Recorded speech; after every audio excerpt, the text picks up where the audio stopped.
বাস্তবে একটি মর্মান্তিক ঘটনা। এই ভিডিওটা না দেখলে আপনি এটা বুঝতে পারবেন না যে টাকার জন্য মানুষ কতটা নিচু নামতে পারে। সো হাতে যদি কয়েক সেকেন্ড সময় থাকে তাহলে ভিডিওটা দেখে যেতে পারেন। এক ভাই এক বোন, ভাই বিদেশে থাকে আর বোনের বিয়ে হয়ে গেছে। তাদের বৃদ্ধা মা বেঁচে আছে কিন্তু বাবা বেঁচে নেই। তাই ভাই যত টাকা ইনকাম করে সমস্ত টাকা বোনের কাছে দিয়ে বলে, বোন তুই আমাকে দেশে একটা ভবিষ্যৎ গড়ে দিবি। আর বোনে টাকাগুলো পেয়ে তার আর তার স্বামীর ভবিষ্যৎ করতে থাকে। হঠাৎ একদিন ভাই ফোন দিয়ে বলে, বোন আমি তো সামনের সপ্তাহে বাড়িতে আসতেছি, তোর জন্য অনেক কিছু কিনেছি। তখন বোন আর তার স্বামীর মাথা ঠিক থাকে না, তারা বুঝতে পারে না যে তারা কি করবে।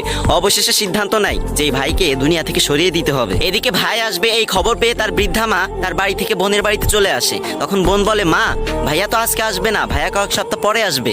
ভাইয়ার সাথে আমার কথা হয়েছে, তুমি এক কাজ করো, তুমি বাড়িতে চলে যাও, আমি তোমাকে ডেকে দিব। তখন তার মা মন খারাপ করে বাড়িতে চলে যায়। কিন্তু ওই রাতেই তার ছেলে আসে। তার ছেলে যখন আসে তখন তার বোন আর তার স্বামী মিলে তার ছেলেকে খুন করে তাদের চোখের নিচে গর্ত করে সেখানে পুঁতে রাখে। আর আপনারা তো জানেনই ভাই, সন্তানের কোনো বিপদ হলে মা কখনোই ঠিক থাকতে পারে না। মায়ের কলিজা ছটফট করতে থাকে।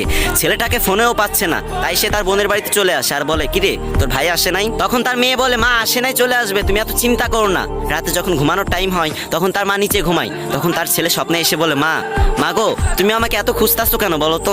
আমি তো তোমার কোলের ভিতরে ঘুমাচ্ছি। এই স্বপ্ন দেখে তার মা চিৎকার করে উঠলো। তখন তার বোন বলল, কি হয়েছে মা? তখন সে বলল, না না কিছু হয়নি, কারণ মা একটু বুদ্ধিমতী ছিল, তাই সে ভাবলো এদেরকে কিছু জানানো যাবে না। তারপর দিন সকালে উঠেই তার মা পুলিশের কাছে যায় এবং পুলিশের কাছে সব ঘটনা খুলে বলে আর বলে, স্যার প্লিজ আমার মেয়ের বাড়িটা একটু তদন্ত করুন। তখন পুলিশ মেয়ের বাড়িতে চলে আসে। এসে মেয়েকে জিজ্ঞাসাবাদ করে, আপনার ভাই কোথায়? তখন মেয়ে বলে, আমার ভাই দেশে ফিরিনি। তখন পুলিশ বলে, মিথ্যা কথা বলবেন না, আপনার ভাই একদিন আগে দেশে পা রেখেছে, আমরা এয়ারপোর্ট থেকে খবর পেয়েছি। তারপরও স্বামী স্ত্রী সবকিছু অস্বীকার করে। তারপর পুলিশ পুরো ঘর সার্চ করে। তারপর দেখে তার মা যেখানে ঘুমাতো তার পাশেই তার ছেলেকে পুঁতে রেখেছে। ছেলেকে ওরকম অবস্থায় দেখে মা জায়গায় হার্ট অ্যাটাক করে মারা যায়। আর তার সেই বোন আর তার স্বামীকে যাবজ্জীবন কারাদণ্ড দেওয়া হয়। আর হ্যাঁ, এটা কিন্তু কোনো গল্প না, একটি বাস্তব মর্মান্তিক ঘটনা। এই ভিডিও শিক্ষণীয় বিষয় হিসেবে আমি কিছু বলবো না, যা বলার আপনারাই কমেন্ট বক্সে বলে যান।